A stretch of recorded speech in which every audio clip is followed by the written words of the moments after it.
பாலபாஸ்கரன் கொடுக்கும் சிலுவையின் செய்தியை கேட்டுக்கொண்டிருக்கும் சகோதர சகோதரிகளையும் நண்பர்களையும் இச்செய்தி மூலமாக சந்திப்பதில் பெரும் மகிழ்ச்சி அடைகிறோம். தாம் ஒருவரே ஞானமுள்ளவருமாயிருக்கிற தேவனுக்கு இயேசு கிறிஸ்துவின் மூலமாக என்றென்றைக்கும் மகிமையும் கனமும் உண்டாவதாக. ஆமீன்.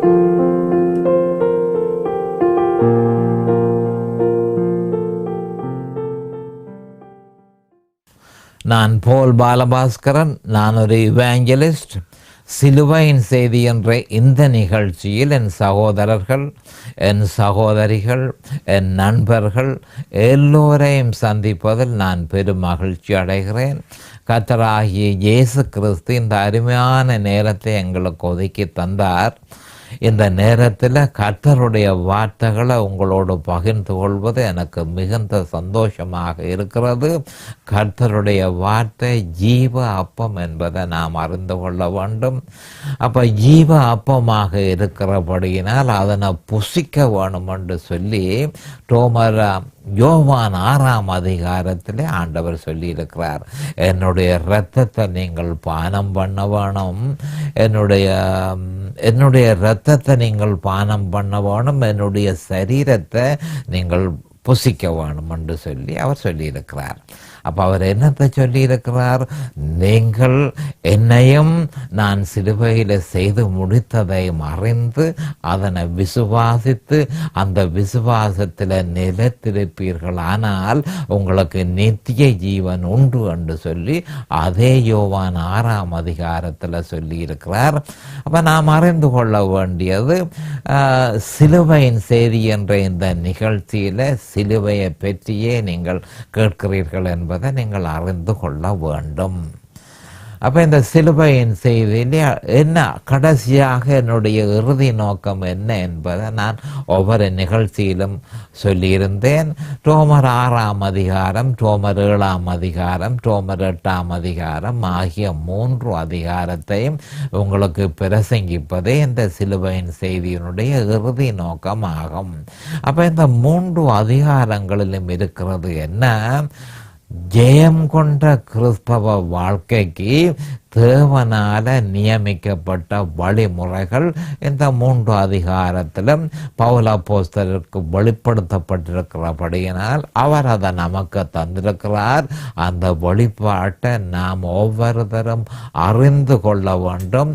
அறிந்தால்தான் ஜெயம் கொண்ட கிறிஸ்தவ வாழ்க்கை சாத்தியமாகும் என்பதனால் இந்த ரோமர் 6, ரோமர் 7, ரோமர் 8ஆம் அதிகாரங்களை என் சகோதரர்களுக்கு பகிர்ந்து கொடுப்பது எனக்கு பிரியமாக இருக்கிறது.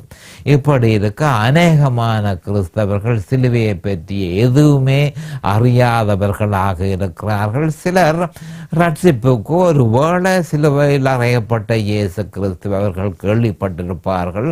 அதற்கு பின்பு அவர்கள் எதனையும் அறிவதில்லை. ஆனால் வேத வாக்கியமோ, அதாவது ஆதியாகமம் 1:1 இருந்து வெளி 22-21 வரையும் சிலுவையில் அறையப்பட்ட இயேசு கிறிஸ்துவை பற்றியே சொல்லுகிறது என்பதை நாம் அறிந்து கொள்ள வேண்டும். அப்போ அவ்வளவு முக்கியத்துவம் வாய்ந்த வேத வார்த்தையை ஒரு ரட்சிப்புக்கு மட்டும் சிலுவையில் அறையப்பட்ட இயேசு கிறிஸ்து மற்ற எல்லாவற்றிற்கும் பல்வேறு விதமான வேறொரு இயேசு. ரட்சிப்புக்கு சிலுவையில் அறையப்பட்ட இயேசு கிறிஸ்து, மற்ற எல்லாவற்றுக்கும் வேறொரு இயேசு.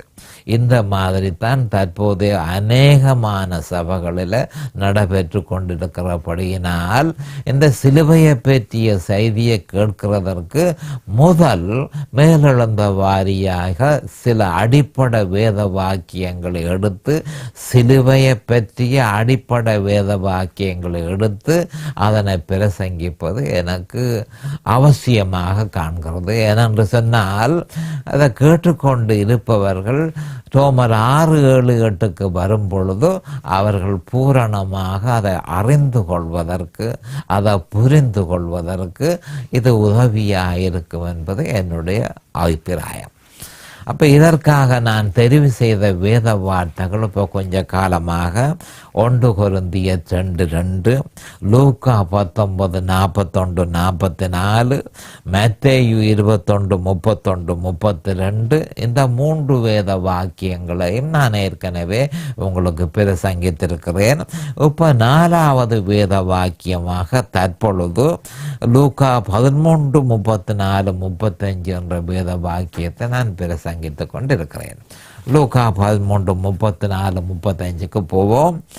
எருசலேமே எருசலேமே, தீர்க்கதரிசிகளை கொலை செய்து உன்னிடத்தில் அனுப்பப்பட்டவர்களை கல்லறுகிறவளே, கோழி தன் குஞ்சுகளை தன் சிறகுகளின் கீழே கூட்டி சேர்த்து கொள்ளும் வண்ணமாக நான் எத்தனை தரமோ உன் பிள்ளைகளை கூட்டி சேர்த்து கொள்ள மனதாயிருந்தேன், உங்களுக்கோ மனதில்லாமல் போயிற்று.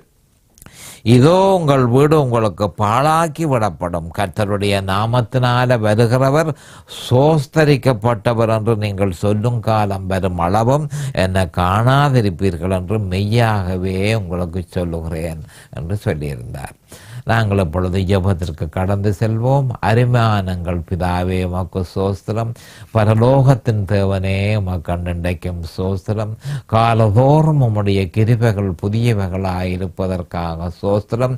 கிருபையினாலும் இரக்கங்களினாலும் தேவரீர் நிலங்களை முடிசூட்டி விட்டதற்காக உமக்கு அன்றைக்கும் சோஸ்திரம். உம்முடைய உண்மைகள் புதியவைகளாயிருப்பதற்காக சோஸ்திரம். நாங்கள் நிர்மூலமாகாமல் இருப்பது உம்முடைய கிருபையே, அதற்காக அன்றைக்கும் சோஸ்திரம். தேவரீர் உம்முடைய பாவிகளாயிருந்த எங்களுக்காக உம்முடைய கிருபையை தருவதற்காக உம்முடைய குமாரன் இயேசு கிறிஸ்துவை பலியாக சிலுவையில் ஒப்பு கொடுத்து அவருடைய வெளியேறப்பெற்ற இரத்தத்தினால நீர் எங்களை மீட்டு கொண்டீர். அதற்காக உமக்கு அன்றைக்கும் சோஸ்திரம். இதனை கேட்டுக்கொண்டிருக்கும் என் சகோதர சகோதரிகள், நண்பர்கள் எல்லோரையும் தேவரீர் ஆசீர்வதிக்க வேணுமென்றும் அபிஷேகிக்க வேணுமென்றும் உம்முடைய வேத வார்த்தைகளை அறிந்து கொள்ளக்கூடிய பாக்கியத்தை அவர்களுக்கு கொடுத்தருள வேணுமென்றும் அதே நேரம் அடியேனையும் அபிஷேகித்து அவர்களுக்கு நிதானமான முறையில் போதிக்கத்தக்கதாக உம்முடைய பரிசுத்த ஆவியானவர் அவரே போதனை செய்ய வேணுமென்று இயேசு கிறிஸ்துவின் நாமத்தினால் கேட்டுக்கொள்கிறேன் பிதாவே. ஆமேன் and amen and amen. Hallelujah, hallelujah, hallelujah. Praise the Lord, praise the Lord, praise the Lord. அப்போ இந்த லூக்கா 13:34-35 கனமுறை நான் உங்களுக்கு ஏற்கனவே விளங்கப்படுத்தி இருக்கிறேன். என்றாலும் அதை பற்றி இருக்க மேலால் சொல்லுவது எனக்கு அவசியமாய் காண்கிறது. அப்போ இந்த வேத வாக்கியத்தில் எருசலேமிலே அவர் தன்னுடைய இயேசு கிறிஸ்து தன்னுடைய அக்கறையை அவர் காண்பிக்கிறார். அப்போ அவர் உடனடியாக அவர்களுக்கு சொல்லுகிறது, நான் தீர்க்கதரிசிகளை உங்களுக்கு அனுப்பியிருந்தேன், நீங்கள் அவர்களுக்கு கல்லறிந்தீர்கள். மற்றது உங்கள்கிட்ட இன்னும் அநேகமான தீர்க்கதரிசிகளை அனுப்பியிருந்தேன், நீங்கள் அவர்களை கொலை செய்து போட்டீர்கள். ஏன் கொலை செய்தீர்கள்? ஏன் நீங்கள் கல்லால் எறிந்து அவர்களுக்கு காயத்தை ஏற்படுத்தினீர்கள்? அவர்கள் செய்த குற்றம் என்ன? அவர்கள் மீட்பின் திட்டத்தை, என்னுடைய மீட்பின் திட்டத்தை உங்களுக்கு கொண்டு வந்தார்கள். ஆனால் நீங்கள் அந்த மீட்பின் திட்டத்தை ஏற்றுக்கொள்ள மனதில்லாமல் அவர்களுக்கு கல்லறிந்து அவர்களை கொலை செய்து அவர்களை காயப்படுத்தினீர்கள். ஆனபடியினாலே உங்கள் வீடு உங்களுக்கு பாழாக்கி விடப்படும். அதாவது உங்களுடைய ஆலயம் உங்களுக்கு பாழாக்கி விடப்படும். இயேசு கிறிஸ்து உங்களுக்கு வேண்டாம் என்றால் அந்த ஆலயத்துக்குள்ள இருக்கிறவர் இயேசு கிறிஸ்து, அவர் உங்களுக்கு வேண்டாம் என்று சொன்னால் உங்களுக்கு ஆலயமேன்? உங்களுக்கு ஆலயம் தேவையில்லை. ஆனபடியால் அது பாழாக்கி விடப்படும் என்று சொன்னார். கர்த்தருடைய நாமத்தினால வருகிறவர் சோஸ்தரிக்கப்பட்டவர் என்று நீங்கள் சொல்லும் காலம் வரும் அளவும் என்னை காணாதிருப்பீர்கள். அப்போ என்ன சொன்னார்? நீங்கள் என்னை நிராகரித்து என்னுடைய தீர்க்கதரிசிகளை நீங்கள் கொலை செய்து அவர்களுக்கு கல்லறிந்து அவர்களை காயப்படுத்தி பல்வேறு விதமான வேதனைக்குள்ளே அவர்களை விட்டீர்கள். அது மட்டுமல்ல, இதோ நான் வந்து நிற்கிறேன், பர்சனலாக தேவன் மனுஷனாக உங்களுக்கு முன்பாக நான் நிற்கிறேன். ஆனால் நான் யார் என்றது உங்களுக்கு தெரியாமல் இருக்கிறது. உங்களுடைய கண்கள் மூடப்பட்டு, காதுகள் அடைக்கப்பட்டு, இருதய உணர்ச்சி இழந்து என்ன கொளுத்திருக்கிறது என்று ஏசாயாவின் தீர்க்க தரிசனம் உங்களில் நிறைவேறி இருக்கிறது என்று அவர் சொன்னது மட்டுமல்ல, நீங்கள் என்ன காணாதிருப்பீர்கள், இனிமேல் நான் உங்களோடு இருக்க போகிறது இல்லை என்று அவர் சொல்லியிருந்தார். அதாவது 2ஆம் வருகையில் நான் வரும் பொழுதுதான் நீர் எங்களுடைய இரட்சகர், நீர் எங்களுடைய மேசியா, நீர் எங்களுடைய தேவன், நீர் எங்களுடையவர் என்று சொல்லி நீங்கள் சொந்தம் கொண்டாடுவீர்கள். அது வரைக்கும் நான் உங்களோடு இருக்க மாட்டேன் என்று சொல்லப்பட்ட அப்போ அவர் அது வரைக்கும் இருக்க மாட்டேன் என்று அவர் விலகி போன உடனே சாத்தான் அவர்களோட வந்திருந்தான். சாத்தான் ரோம பேரரசர் மூலம் அவர்களோட வந்திருந்தான். அவன் சாத்தான் வரும் பொழுது ஒரு காலமும் அவ்வளவு சாத்தான் வந்து பிஸ்னஸோடு தான் அவன் வருவான். அவன் தன்னுடைய குணாதிசயம் திருடவும் கொல்லவும் அழிக்கவும் வருகிறானே என்று வேறொன்றுக்கும் அவன் வருவதில்லை. அவன் அதையே செய்தான். கிறிஸ்துவுக்கு பின் 70ஆம் நூற்றாண்டில் மூன்று முழுதுமாக கோடிக்கணக்கான இஸ்ரவேலியர்கள் கொலை செய்யப்பட்டது மட்டுமல்ல, லட்சக்கணக்கான இஸ்ரவேலியர்கள் அகதிகளாக கொண்டு செல்லப்பட்டார்கள் என்பதை நாம் அறிந்து கொள்ள வேண்டும். இப்போ இதனைத்தான் அவர் சொல்லியிருக்கிறார். இப்போ மெய்யாகவே உங்களுக்கு சொல்லுகிறேன், அப்போ நான் உங்களை விட்டு விலகி போகிறேன் என்றால் நீங்கள் வேண்டாம் என்று சொன்னீர்கள்.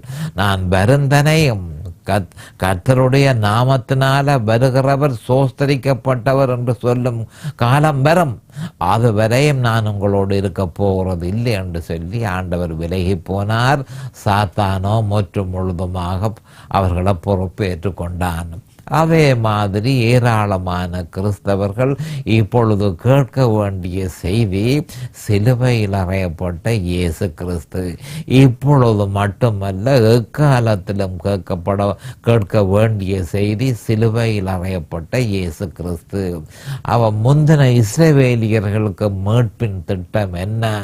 அவர் வர முந்தி, அவர் சிலுவைக்கு போக முந்தி அந்த மீட்பின் திட்டத்தை நீங்கள் விசுவாசியுங்கள்.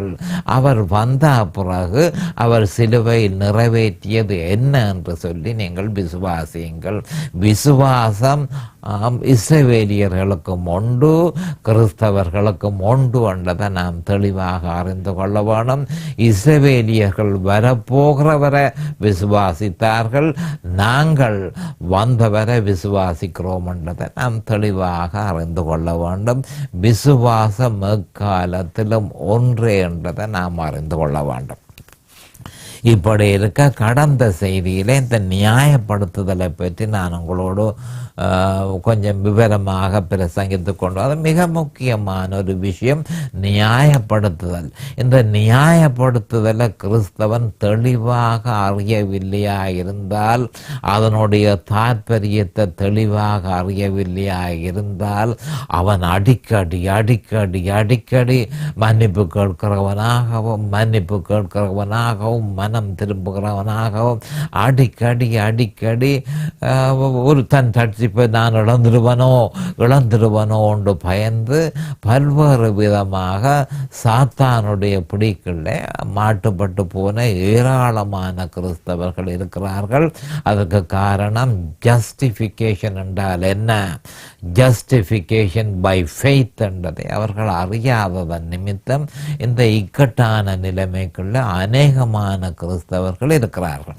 ஆனபடியால் தான் அந்த ஜஸ்டிஃபிகேஷன் விஷயத்தை, ஜஸ்டிஃபிகேஷன் பை ஃபெய்த், விசுவாசத்தின் மூலமே மனுஷன் நியாயப்படுத்தப்படுகிறான், விசுவாசத்தின் மூலமே மனுஷன் நீதிமானாக்கப்படுகிறான் என்பதை நான் உங்களுக்கு சொல்லியிருந்தேன்.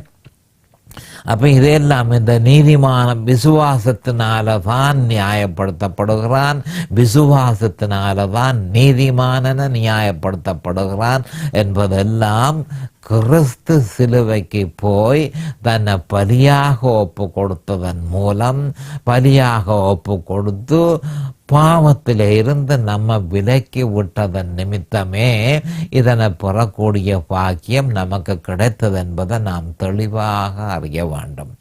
அப்போ கிறிஸ்தவர்கள் அந்த சிலுவையிலே அவர் செய்து முடித்தது, அவர் தன்னை பலியாக சிலுவையில் ஒப்பு கொடுத்திருக்கிறபடியால் அந்த பலிக்குள்ள அவர்களும் இணைய வேண்டும். விசுவாசத்தின் மூலம் இணையும் பொழுதுதான் இந்த நியாயப்படுத்துதல் சாத்தியமாகிறது, நிஜமாகிறது என்பதை நாம் அறிந்து கொள்ள வேணும். கிறிஸ்துவுடனே கூட சிலுவையில் அறையப்பட்டேன், இந்த மாதிரி விசுவாசிக்க வேணும்.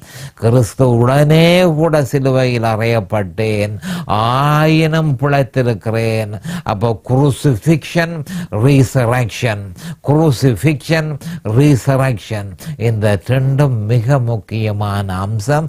அப்ப விசுவாசி நான் சிலுவையிலே அறையப்பட்டேன், நான் உயிர் தெழுந்தேன் என்றதை அவன் தெளிவாக அதற்குள்ளே அவன் பங்கு பெற்ற வேணும்.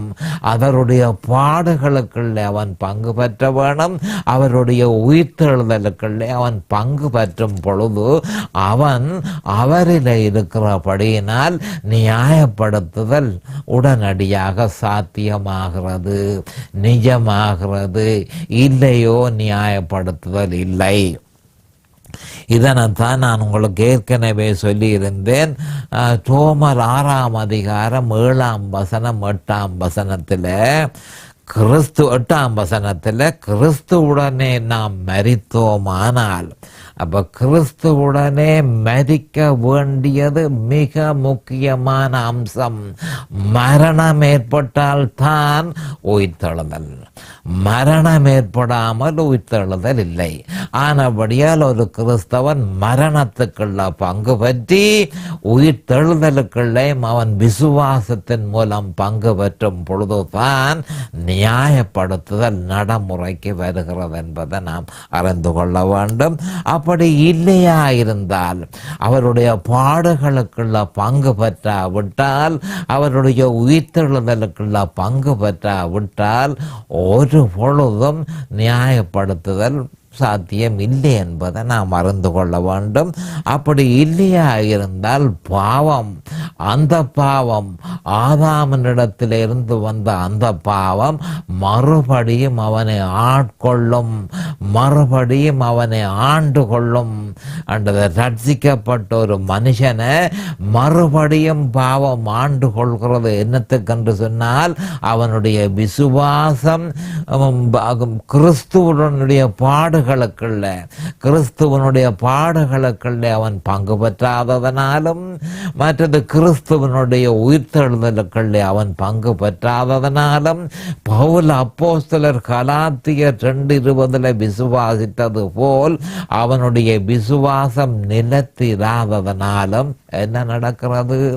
இந்த நியாயப்படுத்துதல் கேள்விக்குறியாக வர தொடங்கிவிடும். ஏனென்று சொன்னால் அவனில் பாவம் உயிர் கொண்டெழுந்து, ஆதாமினுடைய பாவம் செயற்படாமல் இருந்த பாவம், ரட்சிப்பின் மூலம் செயற்படாதிருந்த பாவம் இப்பொழுது தொடர்ச்சியாக விசுவாசிக்காததன் நிமித்தம் அந்த பாவம் அவனில் செயல்பட தொடங்குது. அப்படி செயற்பட தொடங்கி வல்லமையாக அது செயற்பட தொடங்கும் பொழுது மனுஷன் தன்னுடைய ரட்சிப்பையே இழந்து போகக்கூடிய சாத்தியக்கூறு நிச்சயமாக உண்டு என்று நம்முடைய ஆண்டவரே மலப்பிரசங்கம் முதலாக அவர் பிரசங்கம் செய்யும் பொழுது இந்த உண்மையை நமக்கு தெளிவாக தந்திருக்கிறார். மலப்பிரசங்கம் 7:21-23 ஒரு பார்ப்போம். இதுதான் அதுதான் அவர் சொன்ன முதலாவதாக தன் வாயை திறந்து மனப்பிரசங்கத்தில் அவர் பிரசங்கத்தை மேற்கொள்ளும் பொழுது இந்த விஷயத்தை கிறிஸ்தவர்கள் எல்லாருக்கும், இஸ்ரவேலியர்களுக்கு மட்டுமல்ல, உலகத்தில் இருக்கிற எல்லா கிறிஸ்தவர்களுக்கும் இதனை சொன்னார். 7:21-23 இருக்கா பார்ப்போம். மத்தேயு 7:21-23. பரலோகத்தில் இருக்கிற என் பிதாவின் சித்தத்தின்படி செய்கிறவனே பரலோக ராஜ்யத்தில் பிரவேசிப்பானே அல்லாமல் என்ன நோக்கி கர்த்தாவே கர்த்தாவே என்று சொல்லுகிறவன் அதில் பிரவேசிப்பதில்லை. அப்போ அநேகமான கிறிஸ்தவர்கள் கர்த்தாவே கர்த்தாவே என்று சொல்லிக் கொள்கிறது வழக்கம். ஆனால் பரலோகத்தில் இருக்கிற என் பிதாவின் சித்தத்தின்படி அவர்கள் செய்கிறதில்லை. பிதாவின் சித்தம் என்ன? என்னுடைய குமாரனை நீங்கள் விசுவாசிக்க வேண்டும். மீட்பின் திட்டத்தை நடைமுறைப்படுத்தின என் குமாரனை நீங்கள் விசுவாசிக்க வேண்டும். அவருடைய அந்த விசுவாசத்தில் நீங்கள் நிலைத்திருக்க வேண்டும். அவருக்குள் இருக்க வேண்டும். கிறிஸ்துவுக்குள் இருக்க வேண்டும். அநேகர் கிறிஸ்துவோடு இருக்கிறார்கள், ஆனால் கிறிஸ்துவுக்குள் இல்லை. அப்ப கிறிஸ்துவுக்குள் இருக்கும் பொழுதுதான் நியாயப்படுத்துதல் நடைமுறைப்படும்.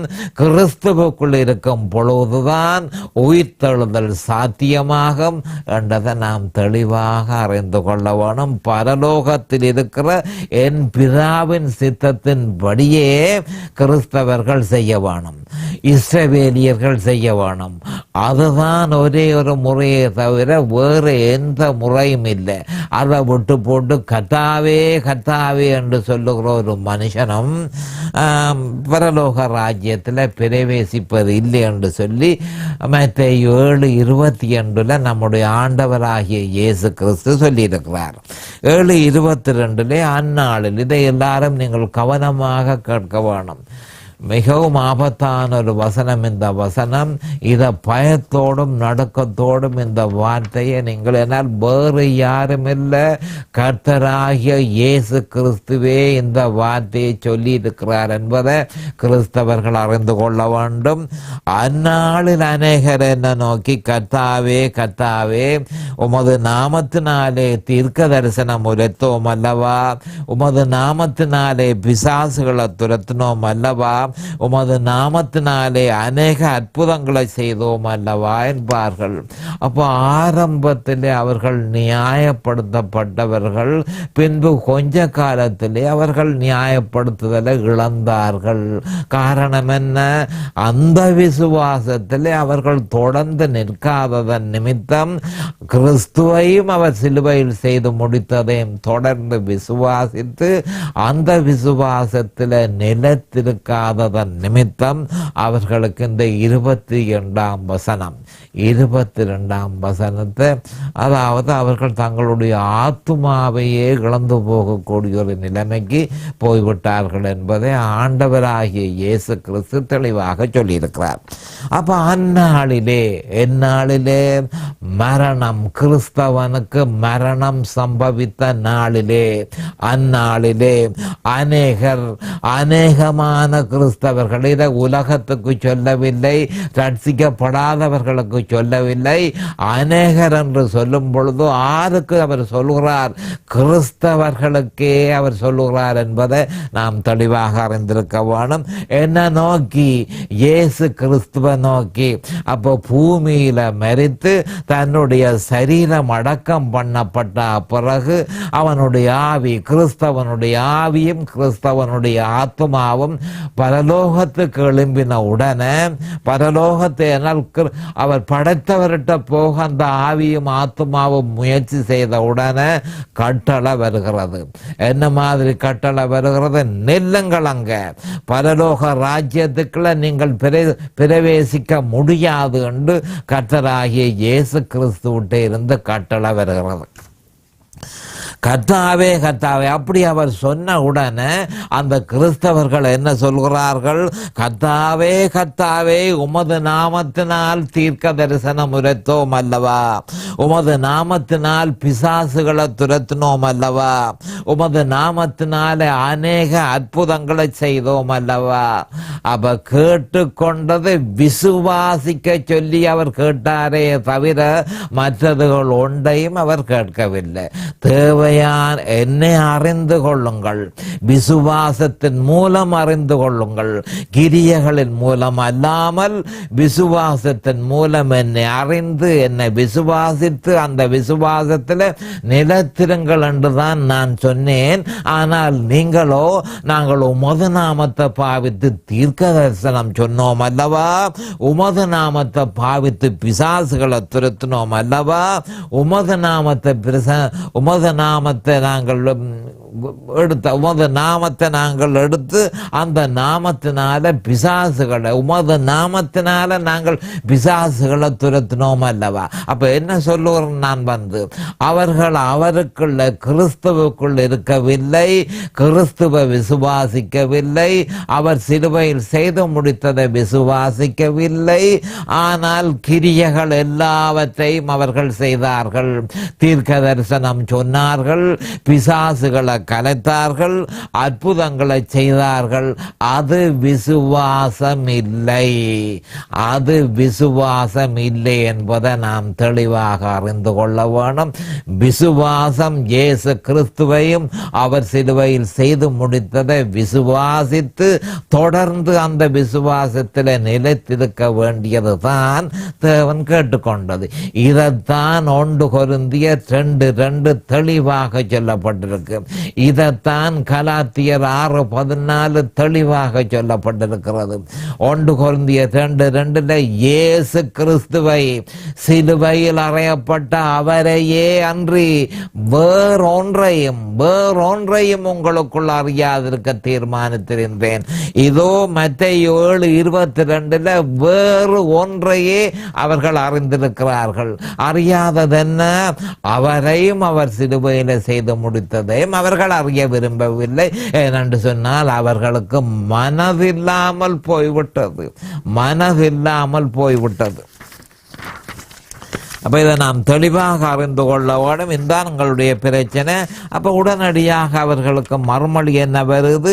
அப்பொழுது நான் ஒரு காலம் உங்களை அறியவில்லை, அக்கிரம செய்கைக்காரரே என்னை விட்டு அகன்று போங்கள் என்றும் அவர்களுக்கு சொல்லுவேன். அப்போ அவர்கள் விசுவாசத்தில் தங்கி இருக்கவில்லை, கிரியைகளை அவர்கள் விசுவாசித்தார்கள். அப்போ கிரியைகளினால ஆண்டவர்கிட்ட போக முடியாத ஒரு பாரிய ஒரு உண்மை நாம் அறிந்து கொள்ள வேணும். இதனைத்தான் பவுல் அப்போஸ்தலர் 4ஆம் அதிகாரத்திலும் 5ஆம் அதிகாரத்திலும் மிகுந்த சிரமத்தின் மத்தியில கிரியைகளினால் அல்ல விசுவாசத்தினாலேயே மனுஷன் நீதிமானாக்கப்படுவான். இவர்களோ கிரியைகளினால நீதிமானாக்கப்பட முயற்சி செய்தார்கள். அவர் என்ன மறுமொழி சொல்லுகிறார்? நான் ஒரு காலம் உங்களை அறியவில்லை, அக்கிரம செய்கைக்காரரே என்னை விட்டு அகன்று போங்கள் என்று நான் உங்களுக்கு சொல்லுவேன். கவனமாக இதை நீங்கள் கேட்டுக்கொள்ள வேண்டும். மிக முக்கியமான விஷயம் அப்ப என்ன நடக்குது என்று சொன்னால், நான் ஒரு காலம் உங்களை அறியவில்லை. நீங்கள் கிரியைகளை விசுவாசித்து கிரியைகள் மூலம் தேவனிடத்தில் போகலாம் என்று சொல்லி நீங்கள் நம்பியிருந்தீர்கள். ஆனால் அது ஒரு பொழுதும் சாத்தியமாகாது என்ற ஒரு உண்மையை நாம் அறிந்து கொள்ள வேணும். ஏனென்று சொன்னால் கிரியைகளினால நீங்கள் தேவனிடத்தில் போக முடியாது. அப்போ கிரியைகள் கூடாதோ என்று சொல்லி அநேகர் கேட்கக்கூடும். கிரியைகள் நல்லது, ஆனால் அது விசுவாசம் அல்ல என்பதை நாம் தெளிவாக அறிந்து கொள்ள வேணும்.